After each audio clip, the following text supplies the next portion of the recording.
ఒక ప్రాంతీయ పార్టీ నాయకుడై ఉండి ఆంధ్రప్రదేశ్ అనే ఒకే ఒక రాష్ట్రానికి కొంతకాలం మాత్రమే ముఖ్యమంత్రిగా ఉండి నేషనల్ ఫ్రంట్ ఏర్పాటు చేసి కన్యాకుమారి నుంచి కాశ్మీర్ వరకు భారతదేశాన్ని ఏకం చేసి ప్రతిపక్షాల కూటమిని ఏర్పాటు చేసిన మహానుభావుడైన సామాన్యమైన విషయం కాదు నేషనల్ ఫ్రంట్. పైగా ఇప్పుడు ప్రతిపక్షాలు కలుపుతున్న వాళ్ళు కూడా సాధించలేని విజయం ఆయన సాధించారు. అయ్యన్న పాత్రుడు గారికి నాకంటే బాగా తెలుసు ఈ విషయాలని.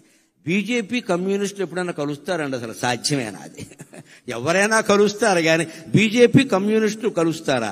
ఉప్పు నిప్పులా ఉంటారు కదా, అటువంటి వాళ్ళందరినీ దేశం నాశనం అవుతోంది, మీరు కలవాలి. ఇటు అద్వానీ వాజ్పేయిల్ని అటు కమ్యూనిస్టు నాయకుల్ని ఒప్పించి వీపీ సింగ్ ప్రభుత్వానికి మద్దతు సేకరించిన మహానుభావుడైన నిజం చెప్పాలంటే. అంటే ఎక్కడ ఇటువంటిది ఎవరు చేయగలుగుతారండి? లోపల నాకు పదవీకాంక్ష లేదు అన్నవాడు చేయగలుగుతాడు.